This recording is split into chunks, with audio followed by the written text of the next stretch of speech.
சப்பப்பப்பா இந்த நாம் தமிழர் தோத்துருச்சு, இனிமே எழுந்திருக்கவே முடியாது, அவ்வளவுதான் அழிச்சு விட்டோம் அப்படின்னு சொல்லிட்டு சோசியல் மீடியால எங்க பார்த்தாலும் பாத்தீங்கன்னா அந்த தற்கொலை ஆட்டம் ரொம்ப ஓவரா இருக்கு. அதான் ஜெயிச்சிட்டீங்க சூப்பர் சிங்கர்ல இந்த மாதிரி பிக் பாஸ்ல தேர்ந்தெடுக்கிற மாதிரி தேர்ந்தெடுக்காத ஒரு கொள்கையுடைய தலைவனை தேர்ந்தெடுங்க. இப்ப நாங்களாம் பாத்தீங்கன்னா சீமான் ஜெயிக்கணும்னு யோசிக்கல, சீமானோட கொள்கைகள் தான் ஜெயிக்கணும்னு நினைக்கிறோம். அந்த மாதிரி ஒவ்வொரு தலைவனையும் பாத்தீங்கன்னா நல்ல தலைவரை நீங்க தேர்ந்தெடுப்பீங்கன்னு சொன்னோம். சோ அந்த மாதிரி பாத்தீங்கன்னா இப்போ ஒரு எக்ஸாம்பிள் சொல்லணும்னா, இப்ப வரலாறுல எவன் தனித்துவமா சாதிச்சிருந்தானோ அவனை மட்டும் தான் பேசுவாங்க. இந்த உலகத்துல எவ்வளவு லட்சம் பேர் எவ்வளவு கோடி பேர் வாழ்ந்திருக்காங்க.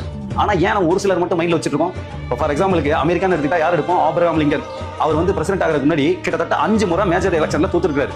சரி, எதுக்கு அயல்நாடுலாம் போயிட்டு முதல் நம்ம ஊருக்குள்ள வருவோம். இந்த வெள்ளக்காரன்ட்டு நம்ம இந்தியாவை காப்பாற்றுறதுக்காக சுதந்திரத்துக்காக போறான்னு மகாகவி பாரதியாரா இருக்கட்டும், வேலுநாச்சியாரா இருக்கட்டும், இல்ல நம்ம வ.உ. சிதம்பரனாரா இருக்கட்டும், இந்த மாதிரி மருது சகோதரர்கள், இந்த மாதிரி பலர் வந்து தன்னோட உயிரையே கொடுத்துருக்காங்க. ஆனா அவங்க உயிரோட இருக்கிற வரைக்கும் இந்தியாவுக்கு சுதந்திரமே கிடைக்கல.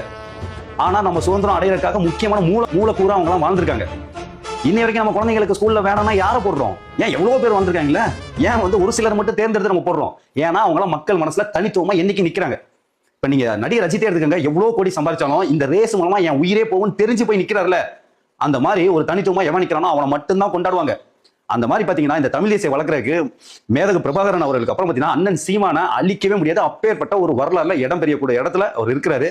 அதனால தயவு செஞ்சு இந்த அற்ப வெற்றியெல்லாம் வச்சுக்கிட்டு அப்படியே முடிஞ்சிருச்சுன்னு நினைக்காதீங்க. எழுந்துகிட்டே இருக்கும், தமிழ் தேசியம் வளர்ந்துகிட்டே இருக்கு, அது என்னைக்கும் தோற்காது.